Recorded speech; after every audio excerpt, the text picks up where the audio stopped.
Hey friends, how's everyone doing today? Hope you're all having an amazing and super day so far. Tamie M coming to you from TamieMCoaching.com. And what I want to talk to you about today is a burning question, a question on the hearts of so many women that I speak to. Am I going to be single forever? Big question. Painful question to be confronted with, right? So that's what we're going to talk about today. If we haven't met before, I'll take a quick moment to properly introduce myself. Again, my name is Tamie M. I am an empowerment coach for women. I help women break free from painful relationship patterns through a proven 8-week process called the Freedom Class. And if you want some information on that, you can drop me a comment or send me a private message or go on over to Tamie M Coaching. TamieMCoaching.com. Sorry, space that for a minute. TamieMCoaching.com, and all the details on the Freedom Class are there. So, am I going to be single forever is a really heavy question. And, you know, I'm speaking to women on a daily basis who really grapple with this fear. And in my opinion, it's often a very irrational fear. It's a very irrational fear. It seems rational, especially based on our experiences and what we're being told and, you know, all of the lies that we believe that have been coming at us for so long. But I believe that once we step into the truth of who we are as powerful human beings on planet Earth, and we do our own work of recovery, which is really about waking up and becoming conscious, I believe we start to understand that, you know, it's really a limiting belief is an understatement, but very much an irrational fear. Now, don't get me wrong, I totally relate and identify. I remember quite a number of years ago now, really struggling with this, like getting to a place where I was actually watching an episode of Sex and the City. I don't know if you guys will remember this, but Charlotte on Sex and the City was having a fit one morning with the girls over breakfast, saying, you know, like, I've been dating for 20 years. Where the hell is this guy? I'm exhausted already, right? And I completely related to her, and that's exactly where I was. At that point, I was in my mid-30s, very early recovery days for me. I was just getting started on like the deep healing recovery journey that I was embarking on at the time. And I was exhausted. My cat is going bananas, so forgive me. Jasper's decided this is a good time to play, so we have a rather large kitten bouncing around the house right now. In any event, we'll just ignore him. But there I was in my mid-30s, feeling like, you know, man, I've been dating for 20 years. I'm freaking exhausted already. Like, where the hell is this guy? Where is the love of my life, right? And having this fear every time a relationship would end with, you know, another dysfunctional partner, another destructive narcissist, even a couple that were probably, you know, looking back in retrospect, knowing what I know today, I had a few near misses with full-blown sociopaths, like one for sure, maybe two, full-blown. And it was like near miss, in and out of that in 6 weeks, like the cat's going crazy. Anyway, a little distracting, but all good. So I, you know, where was I? So, yeah, mid-30s and just feeling like, man, like what the hell?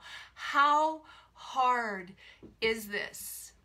And here I am all these years later, about 4 years into the healthiest, happiest, most peaceful, harmonious relationship I could ever have dreamed into my reality. And I'm not exaggerating. Like, I'm not exaggerating. It has been coming up on 4 years of daily unconditional love, support on every level, nothing but respect, honesty, trust, kindness, and all the chemistry to boot.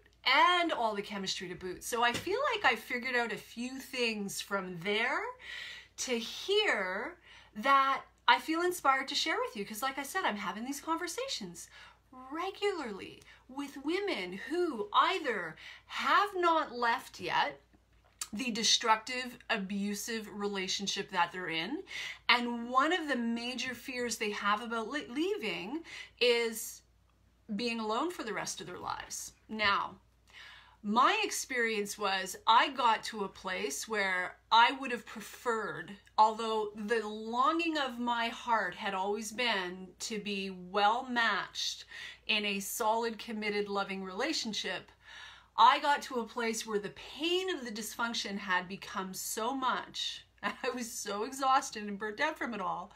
I'm like, I choose happy, alone or not. I'm going for happy, and if true love shows up along the way, fabulous, but I'm going for happy. I'd rather be happy and alone for the rest of my life than doing what the hell I've been doing for, the last 20 years of my, dating life, right? This is what I was saying to myself back in, say, 2005, when I was really, 2005, 2006, really getting going in my recovery journey, right? I was exhausted. It's painful. So I got to that place, and I think that sometimes we need to get to that place of just being like, I cry uncle, and I'm going for happy, I'm going for healthy, and I'd rather be happy and healthy and at peace by myself, and true love is a bonus. And once we get there, now I believe our priorities are straight. Our priorities are straight.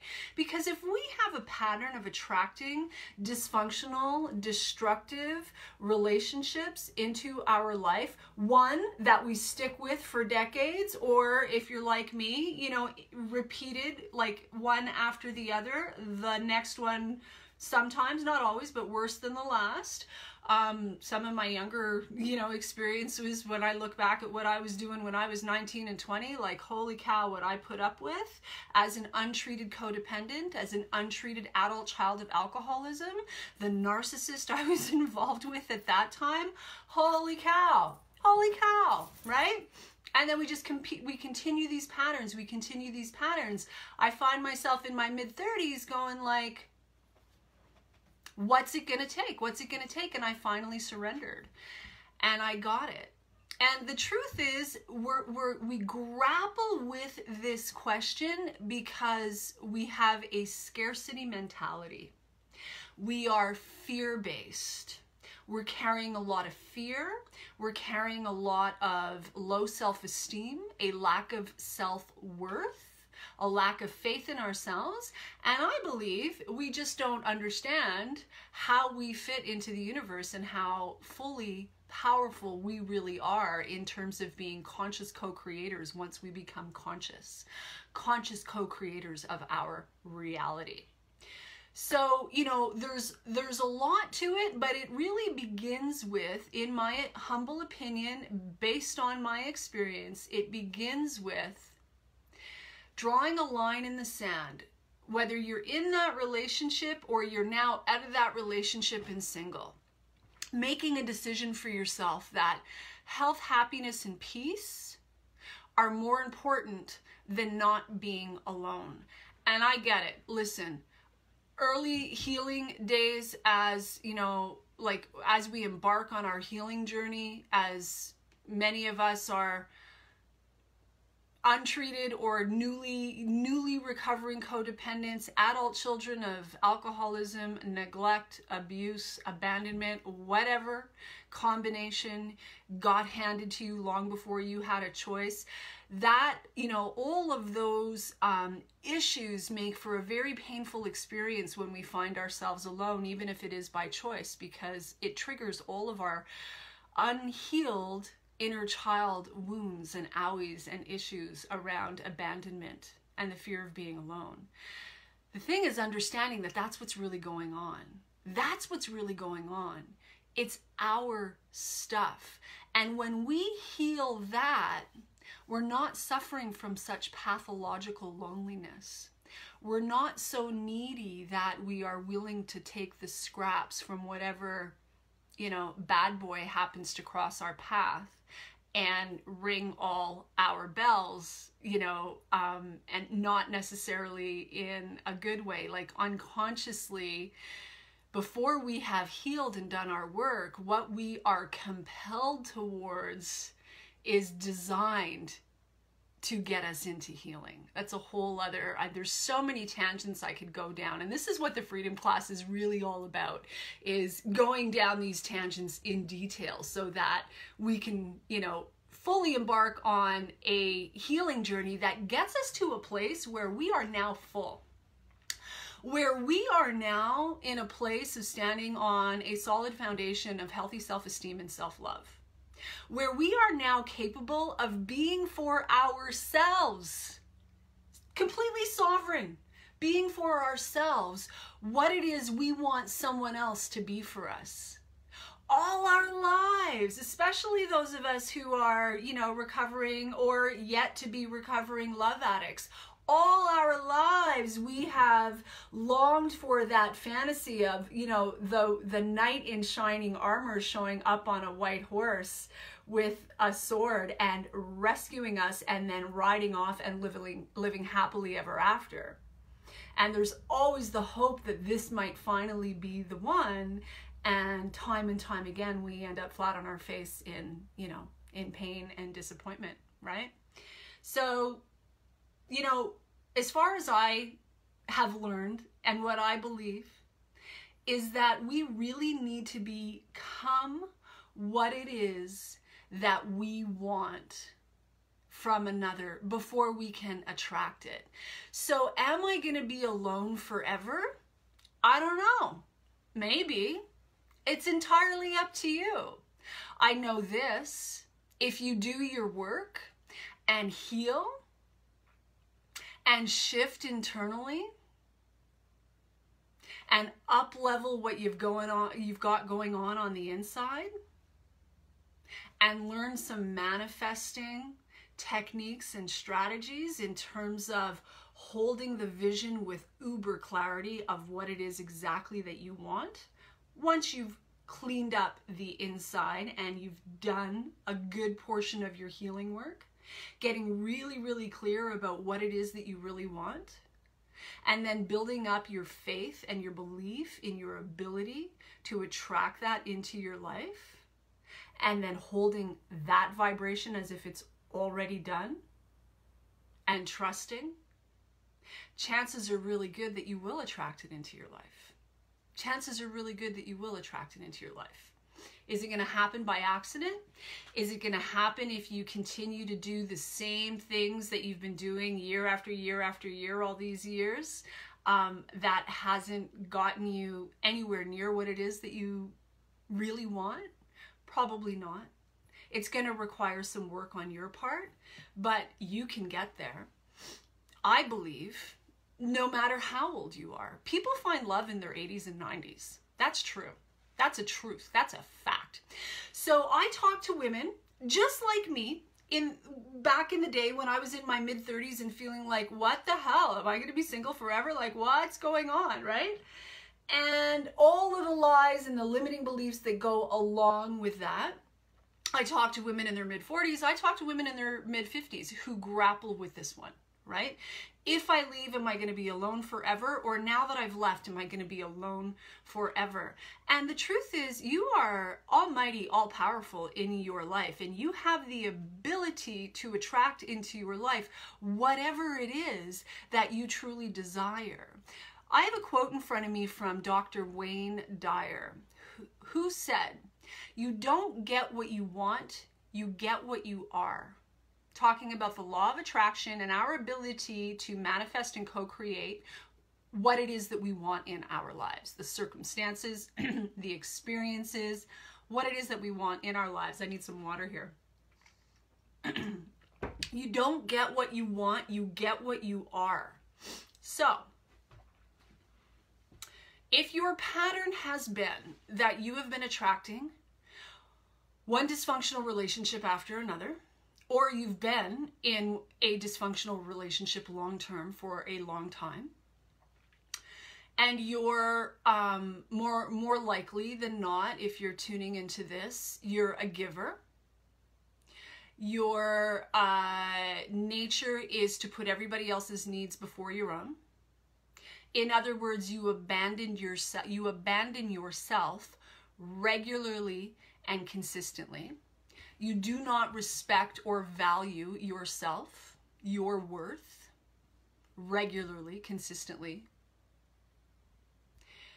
You allow other people to disrespect you, mistreat you, abuse you, whoever that is. If that is who you are, that is what you will attract. As long as that is who I was, that is what I attracted. When I started cleaning up the inside, the 95% of the unconscious, and let me say, look, we can make quantum leaps doing deep work in short periods of time, but let's be honest, let's be real here, this is a lifelong journey. This is a lifelong journey, right? Recovery isn't, I'm done, locked in place. This is a lifelong journey. But once I really made some headway in that regard, and I started respecting myself and valuing myself and setting boundaries and not allowing myself to be mistreated by toxic, narcissistic, destructive, manipulative people, cutting people out of my life who were clearly never going to change in terms of their treatment, their behavior, their attitudes toward me. I could be in relationship with these people as long as I was willing to live a lie, as long as I was willing to be a puppet on strings, as long as I was willing to be the scapegoat, the garbage bin. You know, I could have these relationships, but as soon as I started to respect myself and draw some lines in the sand, all of that changed, right? So I started loving and respecting myself enough to have some standards in my life. And if you want to be in my life, sorry, but, you know, especially my close inner circle, there's certain things that aren't going to be okay. Like projecting your unresolved pain and garbage on me on a regular basis would be an example. Like mistreating me, like lying to me or lying about me. Like behaving really, really inappropriately and then making it all about me. I'm the issue. I'm too sensitive. I'm this. I suddenly started to have some standards around, and it wasn't suddenly, this was a growth process, but, you know, I started to have some standards around, you know, loving myself and valuing myself and respecting myself and honoring myself.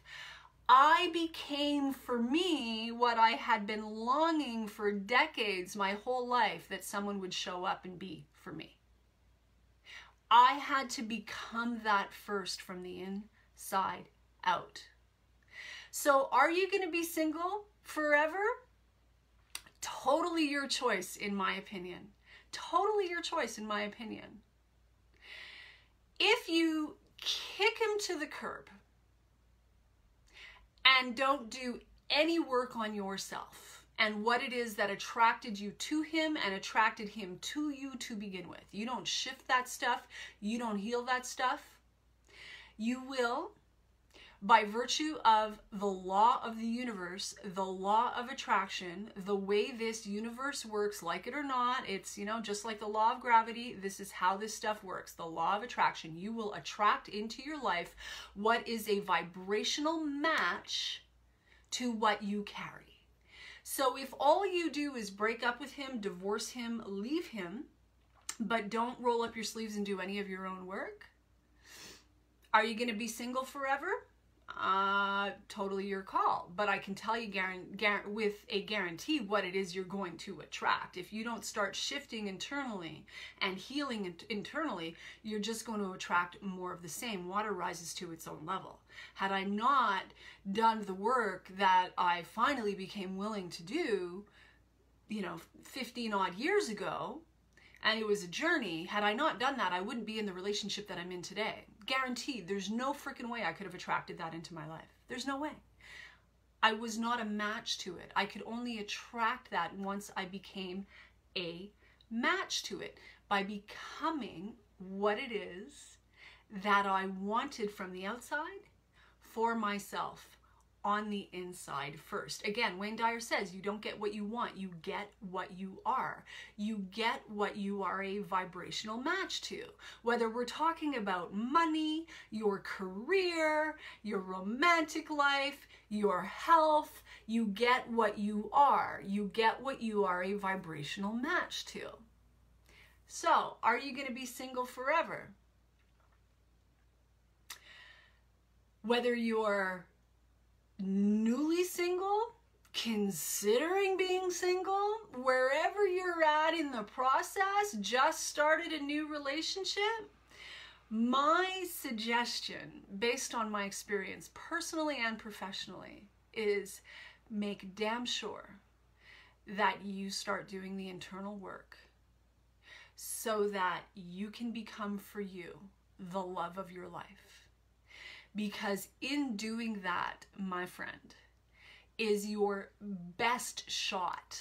Your best shot, no matter how old or young you are. I don't care if you are 30, 40, 50, or 60. When you can become the love of your life for you, that is your best shot at attracting healthy, stable love, true love, real love, like the real thing, right? That we all long for.